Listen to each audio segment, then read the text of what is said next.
Kuali Tonali, buenos días. Es Kuali Tonali en náhuatl.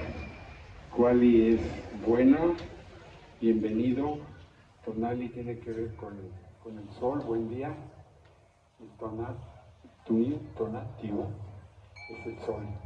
Pues estamos aquí nuevamente en lo que es el segundo Festival de la Sanación y ya están abriéndose los puestos donde tenemos todo tipo de productos naturales medicinales, gente que se está dedicando a la sanación a través de medios naturales. Tenemos también la venta de artesanías, tenemos colchas, ropa, tenemos aretes, collares, jade, obsidiana, tenemos alimentos como los dulces. Bueno, estamos llenos de todo tipo de productos naturales que pueden pasar a comprar. Y vamos a empezar el día hoy con las conferencias que son muy importantes y que tienen que ver con la sanación por medios alternativos o naturales o de nuestra medicina tradicional de nuestro país. Hoy tenemos con nosotros a una persona muy interesante que tiene un sistema de sanación que es único y nos va a platicar de ello. Entonces quiero presentarles al licenciado Jorge Carrillo Enríquez, que viene a darnos esa plática. Buenos días, Jorge, adelante por favor. Gracias, Juan. Muy buenos días a todos. Bienvenidos a quienes están asistiendo a este maravilloso evento, indispensable si le damos un sentido social a este espacio, a esta oportunidad de encontrar medios para mejorar nuestra vida, para enriquecer nuestras interacciones sociales. Y también muchas gracias, Juan, por esta invitación. Es siempre un honor el poder compartir un poco del trabajo que realizo basado en psicología. Para quienes están en este espacio y de alguna manera están atendiendo su negocio, su stand, pues también les doy las gracias, les doy la bienvenida. Ciertamente están ustedes ocupados en su espacio, pero espero que también estas palabras les alcancen y les inspiren un poco a conocer un poco más de lo que está disponible en el campo de la sanación. Hermanos, colegas, clientes, pacientes, impacientes, bienvenidos. Quisiera empezar antes haciendo una pequeña reflexión, invitarlos a todos ustedes a participar de manera activa hasta donde sea posible en este momento. Voy a estar compartiendo información importante sobre cómo nosotros nos vamos constituyendo como personas, cómo interactuamos con el entorno. Me gustaría también compartir, si es posible, algunas prácticas. Mi trabajo tiene mucho que ver con ejercicios, con diferentes formas de trabajar con nuestra conciencia, porque el trabajo que hago se trata específicamente de permitir que la conciencia que somos nosotros, y de esto podemos platicar de manera muy rica, se manifieste de la manera más fuerte, más presente, como la voz que ahorita están pidiendo que enfatice cómo está sana. Entonces, bueno, pues los invito también a que se acerquen. Voy a compartir algunos ejercicios, voy a describir las experiencias de estos ejercicios, esperando también darles a ustedes alguna herramienta que se lleven en sus vidas para transformar un poco de las experiencias que llevamos a tener. La charla que estoy compartiendo el día de hoy se llama Ser auténtico. Me gustaría hacer un poquito una reflexión sobre los dos conceptos, porque siempre es importante profundizar en el significado de las palabras. Creo que para todos nosotros es claro lo que significa el ser, pero también tiene algún grado de ambigüedad, porque estamos hablando de una experiencia relativa, estamos hablando de una experiencia momentánea, pero en esa experiencia se contiene el todo. Y esta es una observación muy interesante porque el ser al final contiene toda la experiencia posible que de este mundo emana. Y esa es la verdadera esencia de cada uno de nosotros. Si hacemos una reflexión sobre esta experiencia del ser, lo primero que podemos encontrar es que es una esencia pura. Existe sin ningún condicionamiento alguno, existe solamente por sí mismo. Y luego tiene otra cualidad, tiene la cualidad de ser consciente. se conoce a sí mismo a través de la experiencia individual, pero también a través de la experiencia colectiva, y de esto pueden dar testimonio quienes de alguna forma están en las prácticas esotéricas que también abundan en el campo de la sanación. Pero no solo eso, cuando el ser existe plenamente, cuando el ser se conoce a sí mismo plenamente, entonces viene una experiencia de gozo. Y esta es la experiencia de trascendencia a la que todos nosotros como seres humanos deberíamos aspirar, deberíamos de tener la responsabilidad de actuar, y entendamos la palabra responsabilidad como la habilidad para responder. No nos carguemos de responsabilidades, ese es otro contexto sobre el término, pero lo primero y más importante de la palabra responsabilidad es la habilidad para responder. Y aquí viene la parte auténtica, porque queremos tener esa habilidad para responder ante las diferentes situaciones que la vida nos plantea. Situaciones que tienen que ver con nuestro propio fuero interno, como pudieran ser nuestras emociones, como pudiera ser la apreciación o percepciones que tenemos sobre el mundo, sobre las situaciones que nos enfrenta la vida, pero también sobre esa habilidad para administrar nuestras capacidades en aras de un bien personal y aspirando también a un bien común. Entonces, ahí viene la palabra auténtico. La palabra auténtico muchas veces la usamos con mucha ligereza, ¿no? Se vale ser auténtico, ¿no? Como decir una expresión genuina. Todos en algún momento de nuestras vidas tenemos ese grado de autenticidad, ¿no? Entendemos que la autenticidad es algo que no está contaminado, es una expresión auténtica, pura. Pero también la palabra auténtica, si nos vamos a la raíz es la palabra griega autentos. Autentos significa actuar sobre mi propia autoridad. Y si profundizamos en esa reflexión, en esa palabra, la palabra autoridad nos lleva a hacer la reflexión de que somos actores, somos autores. Entonces, el ser auténtico significa ser el autor de la vida, de nuestra propia vida, ser el creador de nuestra propia vida. Y es ahí que viene la idea de que alguien o algo nos hizo a su semejanza. No somos distintos de esa magnificencia en la que nosotros estamos participando. Entonces, cuando hablamos del ser auténtico, estamos hablando de poder tener ese grado de transparencia, de pureza, de conciencia, de gozo, y dirigirla con total conciencia, en total potestad de nuestras facultades, hacia aquel lugar, hacia aquel destino en donde nosotros deseamos llevarla. Porque para esta vida realmente no hay límites. Podemos crear, podemos actuar y podemos gozar. Y de eso se trata. Cuando hablamos de términos como el de la sanación, mi entendimiento de sanar implica restablecer el valor de las cosas, restablecer esta capacidad que tenemos de ser auténticos. Sin embargo, en la vida, para nosotros poder ser auténticos en el entendimiento, en la expresión más plena de esto que les comparto, tenemos que entender también cómo es que como individuos construimos nuestro sentido de realidad en nuestra propia mente. La mente es probablemente uno de los regalos más preciados que tenemos como seres humanos. La naturaleza de la mente es el entender una situación, comprender una situación para que nosotros podamos actuar y resolverla.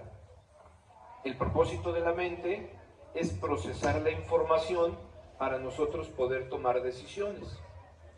Y en ese sentido, nosotros estamos constantemente a través de esta operación mental, a través de este ciclo de conciencia que yo le llamo, emitiendo una energía muy sutil hacia el exterior, que regresa de manera como si fuéramos un radar, y nosotros la vamos a percibir a través de nuestros diferentes sentidos de percepción. Pueden ser los 5 sentidos de percepción que generalmente conocemos: vista, oído, tacto, gusto, olfato, o pueden ser a través de los sentidos de percepción internos, como pudiera ser la propriocepción, que nos informa, por ejemplo, de las posturas del cuerpo. Hay otros sentidos, como el que nos informa de los sentimientos, las sensaciones físicas que tenemos en algún lugar, ¿no? Hay otro sentido que nos informa del dolor. Y entonces a través de estas capacidades de nuestro cuerpo, de nuestro sistema mente-cuerpo, nosotros recibimos la información de conciencia del entorno alrededor de nosotros y le damos un significado. Y ese significado lo organizamos para entonces nosotros poder tomar decisiones que tienen que ver con los funcionamientos, el funcionamiento fisiológico del cuerpo, como pudiera ser un acto de tensión, de estrés, o decisiones que nos lleven a actuar externamente para manipular el mundo de manera que tengamos un objetivo, que logremos un resultado. Entonces, esta operación mental, esta operación de conciencia, es la que nos lleva a nosotros en un estado natural de las cosas a interactuar con nosotros y con el mundo.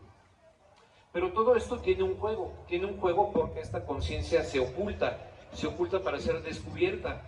¿Y cómo es que esta conciencia se oculta? Porque tenemos entonces que tocar temas muy interesantes de nuestra experiencia de vida. Y en este sentido, una de las situaciones más importantes para nosotros entender es la naturaleza del trauma. El trauma es una palabra que tiene una carga importante afectiva, porque generalmente la asociamos a situaciones muy dolorosas, a situaciones muy difíciles y con consecuencias funestas. Y sí, la verdad es que esa es la naturaleza del trauma en alguna dimensión. Yo en mi trabajo prefiero llamarles momentos definitorios. ¿Por qué momentos definitorios?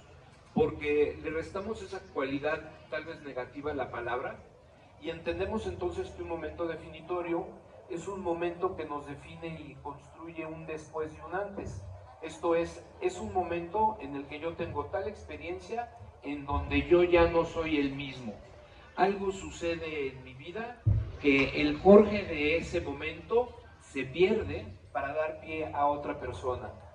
Y ese es un interesante juego de conciencia en el que todos nosotros estamos involucrados. Estos momentos definitorios, y aquí me gustaría hacer énfasis en estos términos, porque es ahí desde donde surgen las limitaciones o los problemas que nosotros llegamos a tener en nuestras vidas. De aquí surgen las diferentes circunstancias que nos llevan a situaciones en donde nosotros probablemente de manera insuficiente o de manera debida, pero a lo mejor con alguna falta de conciencia, buscamos resolver esos momentos y proseguir con nuestras vidas. Sin embargo, esto es muy sutil. Los momentos definitorios se dan desde el momento en que somos concebidos, el momento en el que el esperma fecunda al óvulo. En ese momento desciende el alma en ese primer cuerpúsculo que se llama célula cigoto, y a partir de ese momento es que somos seres encarnados para proceder con un proceso de desarrollo en el vientre de nuestra madre y eventualmente nacer. Desde ese preciso momento nosotros estamos expuestos a diferentes situaciones que van a generar una estructura psicológica. No importa si cuando mi madre en el momento de gestación, queriendo cambiar un foco, se tropezó, pensó que se caía, contrae sus vísceras, genera cortisol, genera adrenalina.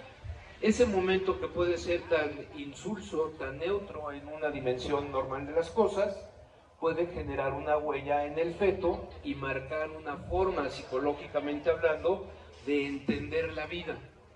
Si el parto es difícil por forceps o es a lo mejor provocado con alguna sustancia, provocado por cesárea, esa experiencia de parto va a tener una consecuencia que nos va a dejar marcados y va a contribuir a formar a la persona que eventualmente con los años se va a desarrollar en su personalidad, en sus habilidades, pero también en sus formas de percibir y entender el mundo. Entonces, hay que entender antes que nada que nosotros somos una colección de momentos definitorios que nos han marcado, así como el parto. En algún momento en el cunero, pues estábamos plácidamente durmiendo, pero de pronto a lo mejor me da hambre o estoy muy apretado y mi madre está en la cocina y me pongo a llorar. Y la dificultad motriz, la intensidad del momento en una persona, en un bebé tan joven, pues le es difícil entender. Lo único que puede hacer es llorar, pero eso también le puede dar una huella. Puede ser una huella de separación, puede ser una huella de abandono, Aquí quienes estamos familiarizados un poco con la fenomenología del desarrollo de las personas, entendemos lo que significan estas fracturas o estas huellas de separación, que definitivamente nos marcan como individuos. Claro, también, si tenemos un entorno que nos arropa demasiado, que nos protege demasiado, pues difícilmente diríamos que es traumatizante, porque no se le ve por ningún lado una huella negativa. Sin embargo, un cuidado excesivo al bebé o al niño cuando empieza a caminar inhibe sus capacidades, por ejemplo, de explorar el entorno, conocerlo y comprenderlo de manera autónoma. Y ese también es un momento definitorio. Otro momento definitorio pudiera ser el primer día que vamos a la escuela, en un entorno completamente desconocido, nos separan de nuestra madre y pues hay jovencitos, jovencitas que inmediatamente se vuelcan a explorar, a interactuar con el mundo, pero hay otros que sienten la necesidad de la protección e inclusive se hacen del baño el primer día de ir a la escuela, ¿no? Es muy interesante esos momentos académicos que vivimos todos. La escuela misma en su concepción como un sistema de educación, más no de formación, es un lugar que nos define, es un lugar en donde se generan diversos momentos definitorios. Y esto es muy interesante porque si estamos explorando en esta charla cómo se va desarrollando la persona, en la escuela mucho de lo que sucede en el sistema tradicional es que nos roban esa capacidad de iniciativa para explorar el entorno. Nos condicionan y nos programan para escuchar y obedecer a una figura de autoridad. Y nos controlan y nos educan de una forma que no es afín a nuestra naturaleza, que es entender la diversidad. Inmediatamente nos constriñen a un grupo social, demográficamente hablando, de la misma edad, y estamos condicionados como si fuéramos un sistema de producción en serie, a ir progresando por una escala académica, mas no necesariamente sobre la capacidad del individuo de desarrollar estas facultades tan importantes en momentos actuales. ¿Y por qué son importantes en momentos actuales? Porque en esta sociedad moderna se acabaron las ideas, se acabaron los sistemas, se acabaron las soluciones. Vivimos una sociedad que está osificada en sus sistemas de operación y no lo cuestionamos porque fuimos programados así desde el sistema escolar. Entonces, vaya que hay momentos definitorios en la escuela. Yo trabajo mucho con sistemas de educación en casa. Una de las premisas que yo comparto, no con mucho respeto para la profesión docente, con mucho respeto para el sistema educativo porque es lo mejor que tenemos, pero también hay que entender que la escuela es un lugar peligroso. Muchas cosas suceden que nos marcan y los sistemas escolares adolecen muchas de esas capacidades necesarias de entender a los niños para poder facultarlos a entender la vida de una vida mejor. Pero bueno, esa es una discusión también que podemos llevar más adelante. Entonces vamos por estos momentos definitorios. Hay otro momento definitorio que tiene que ver con el desarrollo hormonal. En algún momento somos pubertos y después adolescentes, y vaya que se adolecen a la adolescencia, ¿no? Tenemos estas intensidades hormonales que nos llevan a interactuar debidamente o indebidamente con el sexo contrario. Es parte de la naturaleza en donde estamos explorando ya con una intuición sobre los sistemas, o mejor dicho, los impulsos de reproducción. Y en ese momento también tenemos que fincar un sentido de identidad, separarnos un poco del entorno doméstico, del entorno de la casa, y empezar un viaje de independencia como individuos que somos, y ahí tenemos otros momentos definitorios. Con cada momento definitorio, y principalmente los que se dan en la edad temprana, desde el momento de que somos concebidos hasta probablemente los 10 años de edad, estos momentos definitorios son fundamentales porque van a constituir nuestra personalidad, van a constituir nuestra capacidad de navegar por la vida teniendo una noción de los límites a los que yo me tengo que apegar o los límites que tengo que trascender para entonces llevar mi vida a una expresión de plenitud. Cada una de estas expresiones de momentos definitorios construye lo que yo llamo en términos de psicología una cosmología. ¿Qué significa esto? La cosmología es aquella estructura que sostiene mi sentido de realidad. Como individuos construimos un sentido de realidad que es el que nos permite navegar en nuestras experiencias cotidianas. Nuestro sentido de realidad me permite identificarme con mi familia, sentirme parte de un grupo social en donde me protegen, pero además yo tengo alguna interacción en donde tengo responsabilidad. Estas cosmologías me permiten entender cómo tengo que vincularme con mi cónyuge, con mi pareja, cómo tengo que convivir con mis hijos y formarlos, cómo me tengo que concebir yo como individuo.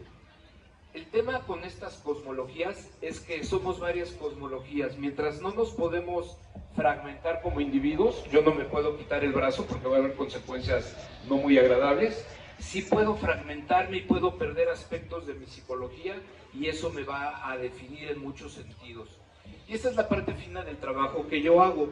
El trabajo que yo facilito en diferentes modalidades, lo que busca es ayudar a que cada una de estas personas que hemos vivido momentos definitorios en ocasiones muy complejos, muy dolorosos, en otros no tanto, pero muy determinantes, lo que tenemos que hacer es recuperar esa energía, porque hay energía psíquica que se invierte en operar en medio de un momento definitorio. Esa misma energía psíquica es la que se utiliza para construir una estructura psicológica y esa energía psíquica es la que nosotros vamos perdiendo y necesitamos fuerza vital para mantener ese sistema mente-cuerpo funcionando. ¿Cómo estás? Buenos días. Entonces, cuando tenemos estos momentos definitorios, cuando se forman estas cosmologías, podemos entender que hay un orden jerárquico en el que estas están operando. Y me gustaría compartir un poco de esta jerarquía porque va a ser muy útil para entender cómo es que nosotros estamos operando en la vida. Lo primero que sucede en esta experiencia del momento definitorio es que se determina una relación mente-cuerpo. Es una relación muy sutil, es una relación hiperpoderosa, es una relación energética. Muchos de los que estamos aquí presentes entendemos la energía de una forma, trabajamos con la energía de una forma. Permítanme compartirles un poquito cómo es que esa energía se relaciona con nosotros como individuos y determina un sistema caótico que es desde donde operamos. Y esta energía se llama la energía emocional. El cuerpo energéticamente va generando estructuras emocionales. Ese sería el primer nivel jerárquico de este sistema de cosmologías en donde estamos operando y que es determinante porque, entre otras cosas, es a través de un proceso emocional que tomamos decisiones. Los lóbulos frontales del cerebro, que por cierto se terminan de desarrollar alrededor de los 23 años de edad, es la parte del cerebro que opera el proceso emocional y el proceso de toma de decisiones. Sí, sabemos que tenemos que pensar mucho cuando vamos a tomar una decisión, queremos ser racionales, o por lo menos eso nos han enseñado. Sin embargo, el proceso de raciocinio en el que invertimos para una toma de decisión consciente, porque hay decisiones que no lo son, implica eventualmente un proceso emocional en donde se va a involucrar esta experiencia energética que opera en todo nuestro cuerpo. Las emociones no están en la cabeza, están en todo nuestro cuerpo. Y este es un primer punto importante para nosotros entender en dónde sentimos nuestras emociones. Quienes tenemos alguna huella importante de trauma, muy probablemente vamos a sentir emociones de una forma muy distinta a una persona que no lo ha vivido. En ocasiones esas emociones se pierden, se disocian, se colapsan, se ocultan en nuestra psique porque son demasiado desagradables para manejarlas. Las reprimimos, como se dice en el campo de la psicología. Sin embargo, ahí está esa estructura energética y esa estructura energética me está informando constantemente de cómo es que yo tengo que vivir. Ciertamente, el cuerpo va a responder a nuestras emociones. Es de ahí que la mayor parte de los padecimientos físicos tengan un origen o tengan un componente psicosomático y en consecuencia quien está enfermo de sus emociones muy probablemente va a tener padecimientos físicos. Y no necesitamos estar desconfigurados emocionalmente para tener un tema emocional. Simplemente con guardar probablemente una pena durante muchos años por la pérdida de un ser querido, pues nos puede hacer caer en depresión y de esa depresión pueden devenir otros padecimientos fisiológicos también. Es una complejidad muy interesante para explorar. Entonces tenemos este primer nivel, el que es el nivel emocional, psicoemocional, llamémosle así, que es el que nos va a informar de nuestro sentido de límites, porque entre otras cosas las emociones nos permiten crear esta capacidad de saber en dónde está un límite, consciente o inconscientemente, desde donde yo tengo que operar. Lamentablemente y de manera inconsciente, esos límites a veces nos llevan a un sentido de vida muy estrecho, en ocasiones es muy amplio, en ocasiones esos límites están ahí, pero son límites que hay que trascender, hay límites que hay que sanar. Y es ahí la experiencia en donde cada uno de nosotros tenemos que hacernos extremadamente responsables. Hay muchos medios para sanar, pero el emocional es el más importante. El siguiente nivel de organización, porque las emociones muchas veces no nos hacen sentido, es una experiencia que no necesariamente opera con la racionalidad del hemisferio izquierdo del cerebro, que es el aspecto racional. Y entonces esas emociones les tenemos que dar un sentido. Y entonces este sentido de límites le vamos a dar una noción de sentido a partir de historias inconscientes arquetípicas. Cada uno de nosotros, para entender una situación, le tenemos que dar un significado y generalmente esos significados se los vamos dando a través de historias. Los cuentos de hadas, las historias míticas, las historias mitológicas, no son otra cosa más que la expresión novelística, la expresión cultural de aquellas historias que nosotros vamos constituyendo en nuestra psicología, desde donde nosotros le damos sentido a la vida. Hagamos un ejemplo, vayamos a la historia, ¿qué quieren? De Peter Pan, porque muchas veces de pronto dicen, no, es que ese señor tiene el complejo de Peter Pan, ¿no? Porque es muy inmaduro, se comporta como un niño, un poquito como en la historia de Peter Pan, en donde Peter Pan y los niños del mundo donde vivían, pues no tenían responsabilidades más que estar jugando todo el tiempo, ¿no? Una eterna infancia. Entonces podemos ver que alguien a lo mejor está asociado a la historia de Peter Pan. Pero es muy distinto, por mi estructura psicológica, el identificarme con la figura de Peter Pan, si lo que yo he vivido en la vida me hace inclinarme más a identificarme con el pirata. Y ese pirata está identificado con una identidad, con una serie de valores, con una serie de actitudes, a diferencia de Peter Pan, por ejemplo, ¿no? Habemos quienes en la historia mexicana tenemos, por ejemplo, a La Llorona. Yo, lamentablemente, hay veces que me toca atender a mujeres en una situación muy adversa y arquetípicamente están ellas identificando esa figura de La Llorona. En el caso específico es las mujeres a las que les están quitando los hijos. Es una forma simplemente de organizar nuestra estructura, no es un valor, no es un juicio, estamos simplemente observando que hay arquetipos.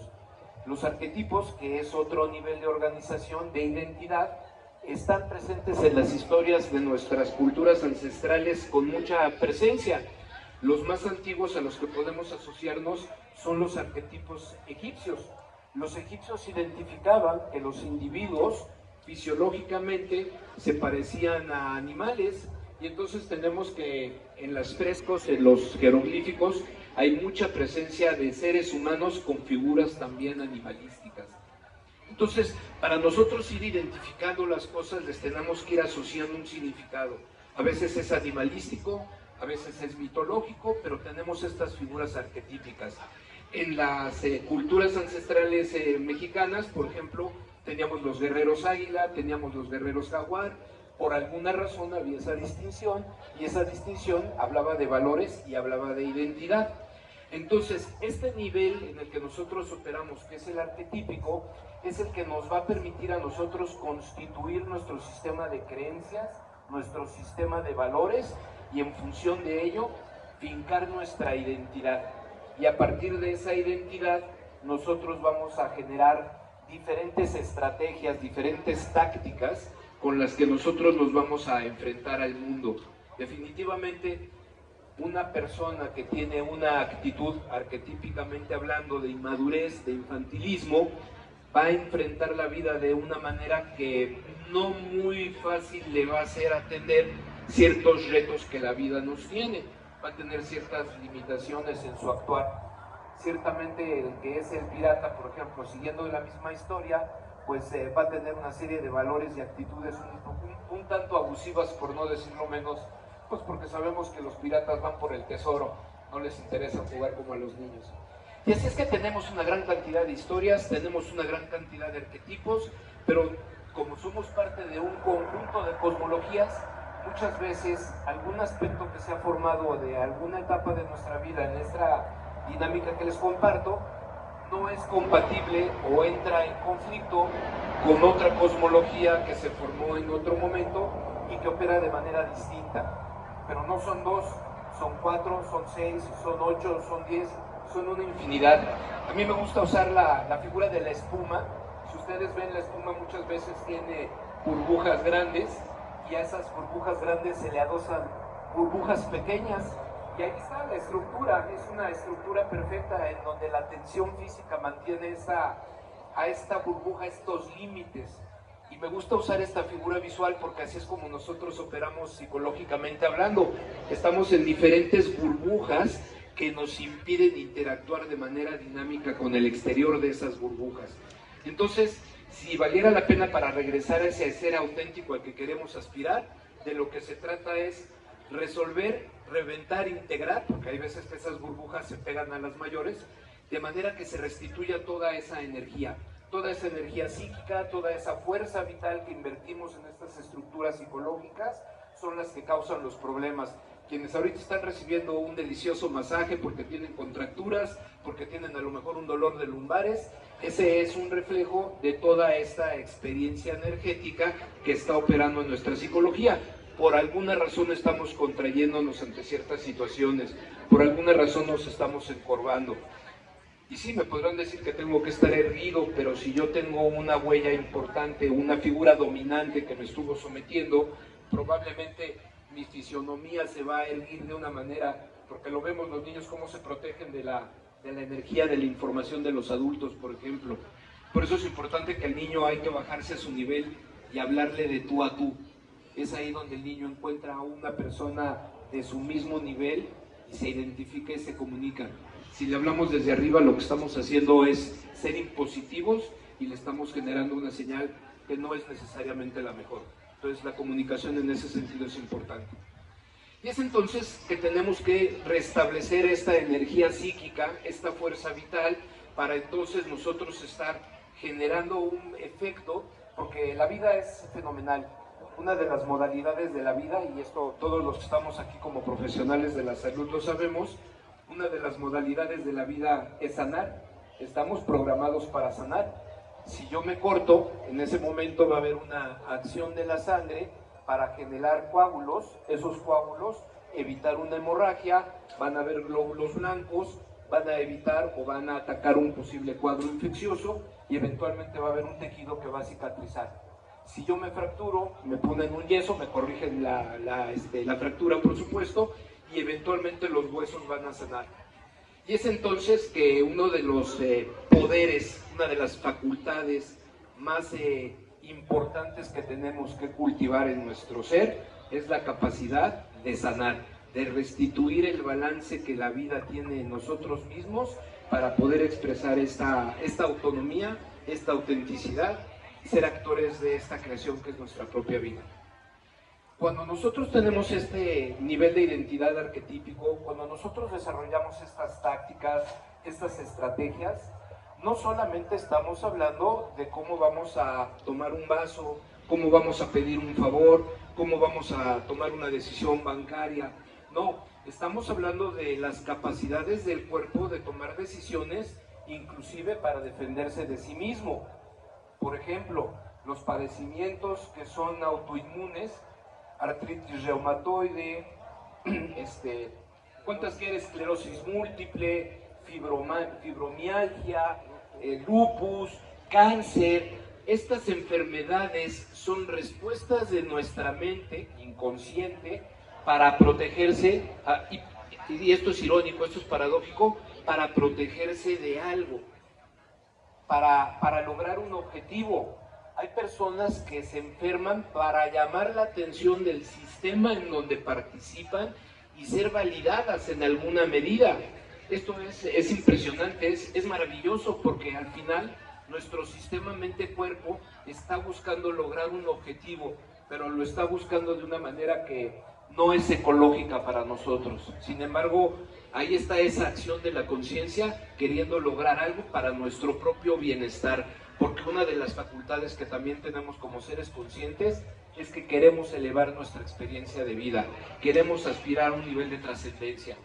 Lamentablemente es que esas habilidades no las tenemos, no las actuamos, no las encontramos, y el trabajo que tenemos todos, la responsabilidad a la que yo estoy apelando, es precisamente a esa, la habilidad de responder ante estos retos. Y de ahí viene entonces la posibilidad de asumir muchas modalidades de sanación. Unos eligen un camino espiritual, se dedican a la meditación, al budismo, a la yoga, y empiezan a reordenarse, y de pronto su vida empieza a cambiar. Otros probablemente elegimos el camino de la sanación porque nos sanamos sanando. El servicio desinteresado al prójimo es uno de los mecanismos de transformación más poderosa que existen en la humanidad. De ahí que también valdría la pena de invitar al altruismo, porque necesitamos ser altruistas como sociedad, necesitamos ser más solidarios, necesitamos estar más atentos a los otros y no tanto ensimismados en nuestras propias tragedias, necesidades, ambiciones, hasta perversidades, porque hay que hablar con todos los pelos de la mano. También estos aspectos oscuros, estos aspectos negativos de las personas, son señales de algo que está sucediendo. Yo soy un convencido de que la experiencia que le tenemos la etiqueta de maldad, oscuridad, es una señal muy importante de todo aquello que tenemos que sanar como sociedades en nuestra vida, y de todo aquello en donde nosotros como individuos, si tenemos un cierto grado de conciencia, nos tenemos que hacer responsables también. Nosotros tenemos que actuar en el entorno que nos corresponda. ¿De qué me preocupo si en Estados Unidos cambiaron de presidente? Todo lo que tengo que, todo lo mejor dicho, todo lo que puedo y debo hacer para cambiar al mundo está al alcance de mis sentidos, está al alcance de mis manos. No tenemos que ir más lejos. Simplemente con actuar en el entorno más inmediato de manera consciente nos va a llevar a generar un servicio a la humanidad, pero tiene que ser desde esa conciencia. Y entonces, estas señales de oscuridad, que todos las tenemos, es un espacio de nuestra psique en donde, como si fuera un cajón de los recuerdos, vamos metiendo todo lo que no nos gusta, todo lo que no es aceptable, todo lo que la sociedad, la autoridad me obligó, me condicionó o me forzó a negar sobre mi persona, y lo guardé porque no era debidamente aceptado. No lo resolví, no lo maduré, no lo trascendí, simplemente lo reprimí. Y ahí está en el cajón, y ese cajón cada vez se hace más chiquito porque cada vez estamos metiéndole más cosas. Y esta es la parte interesante del trabajo de psicología. Hay que trabajar el lado oscuro de cada uno de nosotros. ¿Por qué? Porque es ahí donde yace la mayor fuente de poder personal. Caray, Jorge, ¿cómo te atreves a decir eso? Suena a herejía. Sí, ¿verdad? Porque es la fuente de mayor poder personal. Imagínense toda la energía psíquica acumulada que está en ese cajón. Es como un reactor nuclear esperando a explotar. Imaginen toda la energía psíquica que le invierto para mantener a ese cajón cerrado. O sea, estoy conteniendo a un grado de oscuridad impresionante, y no tiene que ser mala. Esa parte oscura puede ser a lo mejor la necesidad de afecto que nunca tuve en la vida y que estoy proyectando a los demás de una manera inapropiada y que la tengo que reprimir porque me dijeron que no puedo hacer eso. No es otra cosa. Entonces tenemos toda esa energía invertida en reprimir todo eso que para nosotros es parte de nuestra historia de vida. Es por eso que imagínense, cuando toda esa energía es recuperada, cuando toda esa energía es reintegrada en nuestro sistema mente-cuerpo, la forma en la que la naturaleza opera es que la va a reorganizar en nuestro sistema de vida, y es cuando empiezan las sanaciones autónomas, estas sanaciones de cáncer que de pronto dicen, oh, ¿Cómo es que se sanó de cáncer esta señora? Pues porque entendió que tenía algo en ese cajón que era lo importante a resolver para que su cuerpo sanara. Pero ¿y cómo es que se resolvió la artritis de esta persona? Pues porque recuperó la energía entendiendo una situación que le permitió recuperar la elasticidad de su cuerpo y permitir que sus articulaciones sanaran.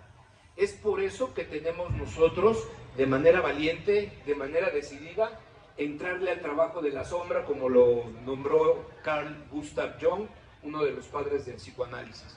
Entonces, esta es una invitación también a que quienes estamos en este campo de la sanación, quienes estamos en esta necesidad de la sanación, encontremos, promovamos que hay trabajo que tenemos que hacer que implican esas situaciones. Pero es de social importancia, ya. ¿Por qué? Vamos a hablar de política porque estamos aquí, pero vamos a hablar de una manera inteligente. Cada uno de nosotros, cuando somos muy pequeños, tenemos una serie de experiencias que no nos satisfacieron. Y cuando somos maduros, o en el proceso de maduración, compensamos nuestras conductas con fines de recibir aquello que no recibimos de niños. Entonces, generalmente, quien no recibió la atención de sus padres, busca a través de otros medios recibir la atención que no tuvo. Quien tuvo carencias materiales en un sistema de valores en donde lo material era importante y no se logró, busca hacerse de riqueza por fines a veces nada legítimos.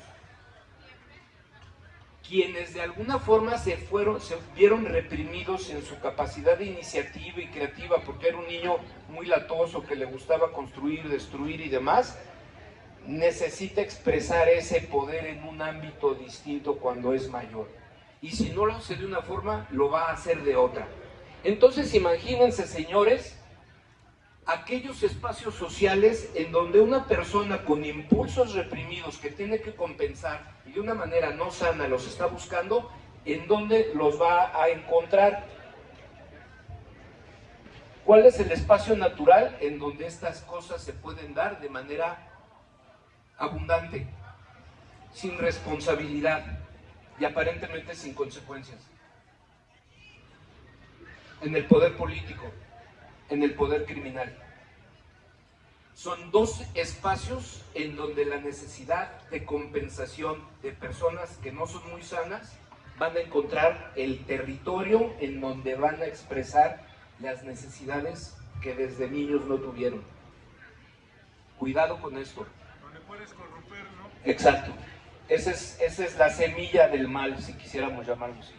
Tenemos que ser muy conscientes de esto porque los hijos que tenemos ahora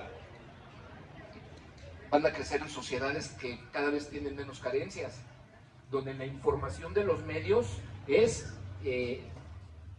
exaltante de valores materiales, belleza, riqueza, poder, que son absurdos, son intrascendentes.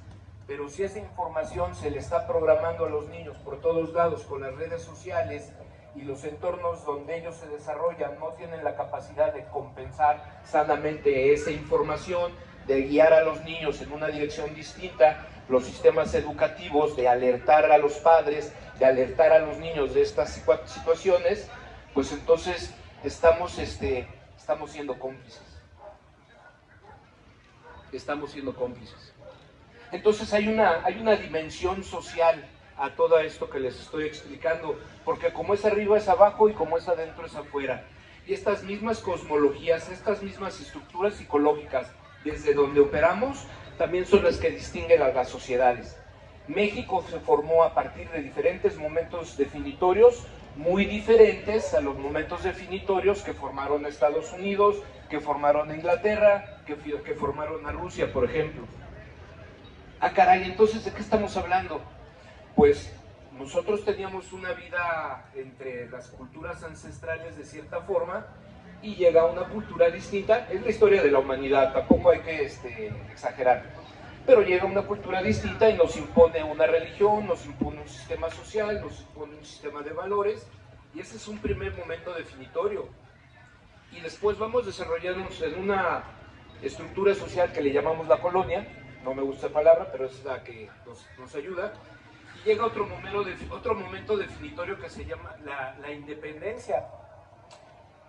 Cuando a nosotros nos enseñan en la escuela cómo se constituyó, cómo se concretó la independencia, nos lo hacen ver como un acto magnífico, ¿no? El abrazo de Acatempan, Guerrero, Allende, Iturbide, perdón, se dan el abrazo, todos contentos, en México independiente. Pero en serio, es así como se vieron las cosas en ese entonces, porque me los están platicando 100 años después. Es un acto de traición. El momento definitorio que a México lo definió, lamentablemente, fue un acto de traición. Iturbide era el líder de las fuerzas reales, era el líder militar de las fuerzas del rey, traición al rey, por miras a una visión de poder. Esa es la esencia de cómo se define México, nos guste o no. Ah, caray, ¿y la sociedad qué vio en ese acto? Pues el ejemplo.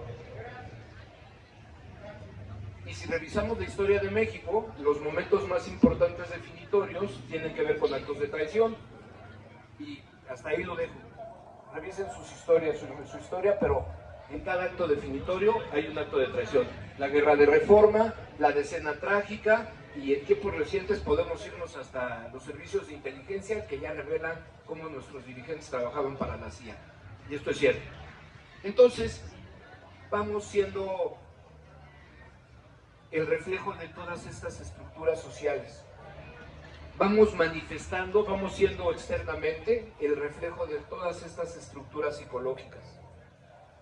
Vamos siendo el resultado de aquellas estructuras y que nos van a seguir definiendo. Entonces, aquí, ¿cómo salimos de este galimatías? Porque estamos en un problema. De una manera muy sencilla. Alguien nos dijo por ahí que la verdad te hará libre. Vamos a hacerle caso. Lo interesante de esto es que cada uno de nosotros construimos una verdad en nuestra propia psicología. Somos seres independientes aparentemente, no hay relación alguna entre lo que yo pienso y lo que tú eres. Sí la hay, pero todavía no llegamos a ese punto. Entonces, como la verdad nos hará libres, lo que tenemos que explorar es cómo hemos construido nuestra propia verdad en nuestra estructura psicológica. Y es ahí donde viene y son bienvenidos al campo de la sanación. Entonces, porque ya llegó el momento interesante, me gustaría invitar a quienes tengan un poquito de flexibilidad en su tiempo a que nos acompañen aquí al templete o desde donde están, y me gustaría enseñarles un par de prácticas con las que ustedes pueden darse cuenta de qué manera, de manera muy fácil, nosotros podemos explorar, podemos reconocer, podemos descubrir esos constructos internos que son parte de nuestra verdad personal. Y es una verdad muy respetable, es una verdad sagrada, porque es la historia de cada uno de nosotros que como seres de conciencia pues merecen el trato de iguales, ¿no? Todos somos dioses, dicen por ahí. Entonces, los invito a que se acerquen o no. Vamos a hacer una serie de ejercicios. Son ejercicios de contemplación, son ejercicios a base de preguntas, porque lo que a mí me gustaría compartir ahora es un poco del trabajo que hago, porque lo importante aquí no es lo que yo hago, sino la capacidad que tienen ustedes de explorar su mente, de explorar lo que conocen y lo que no conocen, y mejorar un poquito el día de hoy alguna situación, ¿no? Claro, los caminos de sanación implican mucho tiempo, mucho trabajo, pero estamos ahorita simplemente compartiendo el conocimiento. Entonces, ¿quién dijo yo? Por favor, si nos quieren acompañar, a alguna persona que quiera ayudarme a manera de ejemplo. No vamos a compartir nada, soy muy respetuoso de la experiencia de cada uno de ustedes. Entonces, esta es una práctica privada, es una práctica íntima, aunque estamos en un espacio social. Entonces, quienes tengan ganas de explorar esto, perfecto. ¿Cómo te llamas? Lino, bienvenido, gracias. Aquí tenemos a un amigo que nos va a acompañar, simplemente para ejemplo. Lo que te voy a pedir, Lino, a quienes nos están escuchando, es simplemente que hagan un registro de su experiencia corporal en este momento e identifiquen si hay una sensación o un sentimiento que esté presente. Puede ser una contracción de pecho, puede ser a lo mejor alguna tensión en la espalda, a lo mejor sienten una sensación en el estómago, a lo mejor hay una emoción ahí que está, pues no sé, nos levantamos un poquito apagadones. ¿Cómo pudieras, Lino, el identificar esta experiencia a la que te estoy invitando que descubras? ¿Dónde la sientes? ¿Dónde la siente cada uno de ustedes? En la respiración. En la respiración. Perfecto. Por favor, dime, esa respiración y cada uno de ustedes exploren los aspectos de su experiencia. ¿Esa respiración es corta? ¿Es apretada? ¿Cómo puedes entender la respiración? La inspiración es un poco lenta y apretada. Perfecto. Y quienes están haciendo este ejercicio conmigo, simplemente noten el tamaño de la sensación se mueve, tiene color, qué características tiene. Lo único que queremos hacer es reconocer esta experiencia que tenemos. Tú ya lo hiciste, Lino. Ahora, lo que les voy a pedir es que sigan las siguientes preguntas. Entonces, ¿qué hay adentro de esa sensación, Lino? ¿Qué hay adentro de lo que estás explorando? Miedo. No me tienes que compartir lo que no quieras. Nada más me dices que ya lo encontraste. Ok. ¿Qué hay adentro del miedo?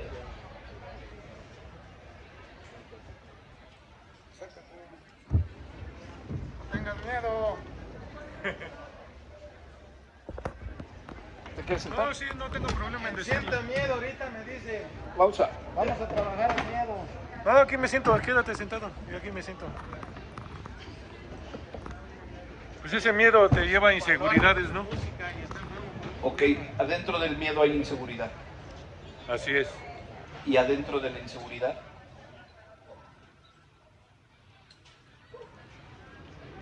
Como que es cíclico. Es un bucle que siempre está al mismo lugar, al mismo lugar, al mismo lugar, al mismo lugar. y adentro de ese lugar Estoy yo. y adentro de yo.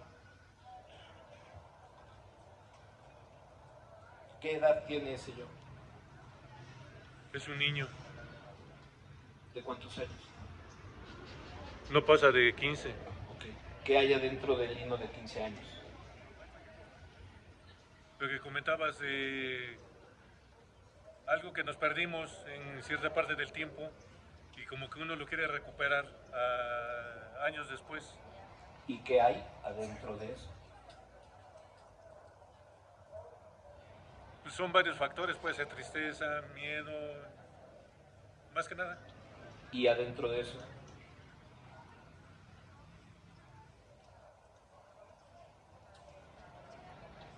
Pues dolor. ¿Y adentro?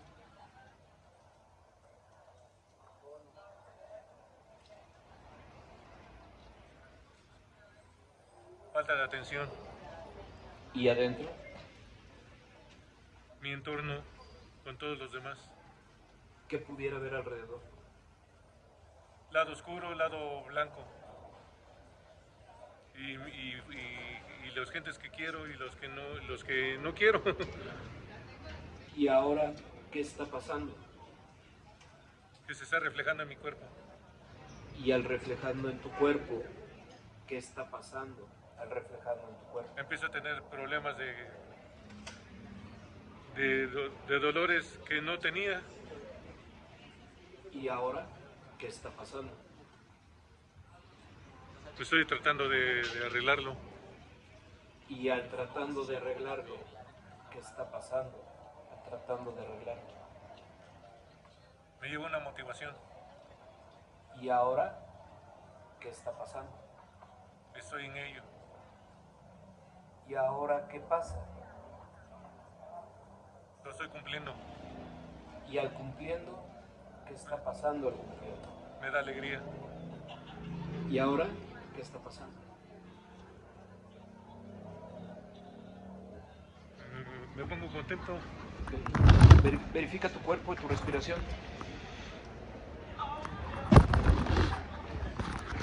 Se me calmó un poco el apretamiento que hay ahí. Ok, se relajó la respiración, se expandió más. Se expandió. Bien. ¿Cómo te sientes? Todavía pesado, pero mejor que hacer que cuando te pregunté. Bien, perfecto. Cada expresión, cada sensación es una señal, es una puerta a la sanación, porque de todas estas experiencias que les he comentado, siempre va a haber una señal que se expresa en el presente. Puede ser una conducta, como puede ser una conducta adictiva, puede ser una conducta como a lo mejor la tendencia a conflicto o el retraimiento. Esas son señales. Entonces, lo primero y más importante, y ahora que estamos aquí entre tantos sanadores, lo más importante es escuchar al cuerpo, porque la señal más importante para sanar es la que tenemos a la mano. Si tenemos una contractura, si tenemos una sensación de abdomen, dime. De hecho, yo no tenía problemas de las cervicales ni del sacro. Me empezaron a complicar porque mi mente empezó a complicar la situación. Por la tensión, problemas, te corren el trabajo, empiezas a tener. Entonces, yo mismo fui oprimiendo mi situación. No fue el accidente que tuve, bueno, son circunstancias, pero me tiembla el brazo por lo que tengo. Pero realmente quien descompuso el cuerpo fui yo mismo. Por estar así. Sí. Siempre hacemos lo mejor que podemos con lo que tenemos a la mano. Eso es no solamente muy respetable, sino es realmente admirable, porque en muchas ocasiones tenemos que remontar aspectos muy difíciles de nuestra vida. Lino, cuando quieras, estoy a tus órdenes para continuar el trabajo. No nos quedemos con esto así de manera incidental. No sé si cada uno de ustedes en sus lugares pudieron hacer un poquito de esa exploración de lo que se trata del trabajo que hago, pero lo importante para cada uno de nosotros es que si tenemos una sensación incómoda, si tenemos alguna situación que necesitamos de alguna manera resolver, aunque sea de manera superficial, aunque sea de manera incidental, identifiquen esa sensación y simplemente pregunten qué hay adentro de ella, qué hay adentro de eso, qué hay adentro de eso. De lo que se trata es que de la respuesta volvamos a preguntar, y de esa misma respuesta preguntamos algo más, y así sucesivamente. ¿Y qué es lo que va a pasar? Vamos a ir limpiando estas capas, estas estructuras mentales que se han ido construyendo, y la persona va a ir recuperando, como Lino de pronto empezó a sentirse más motivado y más contento el día de hoy. Claro, hay una historia de vida que hay que atender, hay cosas más profundas que hacer. Lino, yo estoy a tus órdenes, al final, gracias. Que usted sea una persona siempre fructífera. Gracias. Para sanar a todos. Gracias, así sea. Estamos para servir.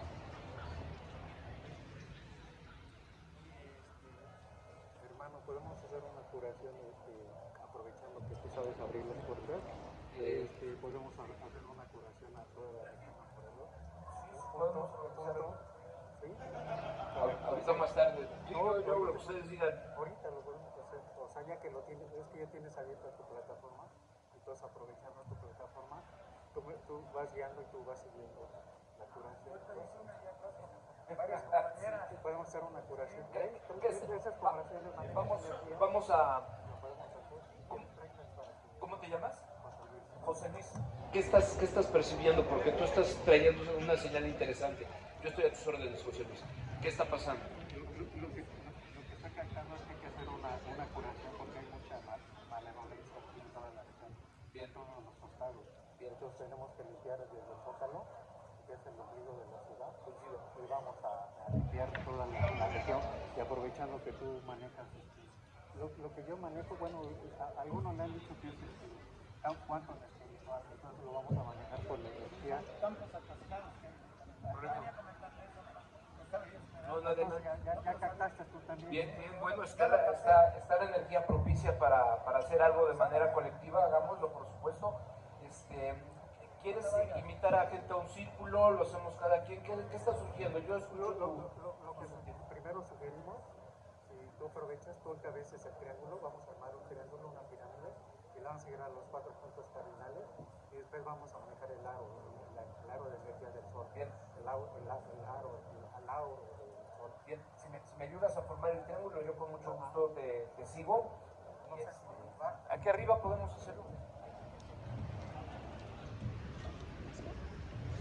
Tenemos que participar. Todos vamos a participar. Sí, vamos a inventar algo.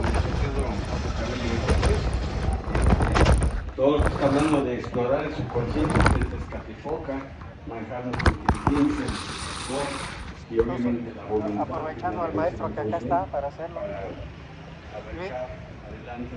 Con este vamos a hacer un círculo, un triángulo primero, luego un círculo de poder aquí para manejar las fuerzas y ayudar a nuestra Cuernavaca, el centro y obviamente el centro de poder de gobierno para que funcione de una forma. Todos manejamos mejor. energía. Estamos aquí acompañados con varios compañeros de aquí. No, ellos vienen independientes. Yo hace un rato lo hice solo allá. Estamos aquí con una conferencia muy importante. Incluso esto empezó en el Temazcal, allá con el señor licenciado Jorge Cabello Ríquez. Y su plática que tuvimos dentro del Temazcal me motivó muchísimo para pedir esta conferencia. En otro punto, el maestro que abre, que tiene mucha sabiduría en medios. Bueno, vamos a dejar el micrófono y hacemos esta práctica. Yo aquí estoy bien. No, ahorita. Ponme la punta del triángulo. Ahí. Usted, para armar, usted vaya hasta allá. Y usted en el centro, maestro. Aquí en el ahí. Entonces, antes de iniciarlo, vamos a formar un círculo para armar el cilindro. Pueden hacer abajo también para hacer. No.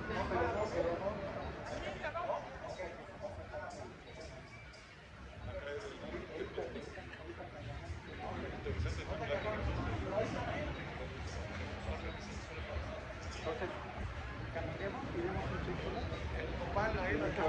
Caminen y formemos un círculo. Un circulito vamos a caminar. Dale, que mantengan tu parte. Ya, ahora sí tomamos posición. Usted en la punta. En esa punta para allá de allá. Usted maestro aquí en el centro. Usted colóquese aquí. ¿Yo? ¿A dónde va cuando se caja?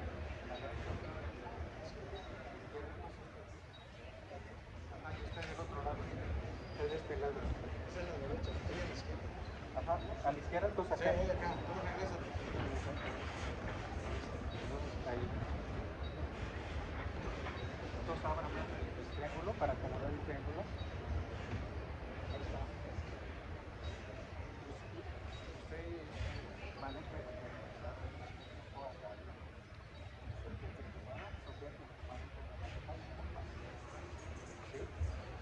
ya cuando ya la tengan lista.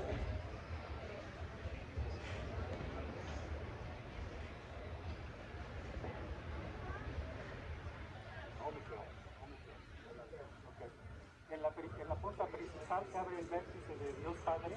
Diga, abro el vértice de Dios Padre. Abro el vértice de Dios Padre. Ahora usted diga, abro el vértice de Dios Hijo. Abro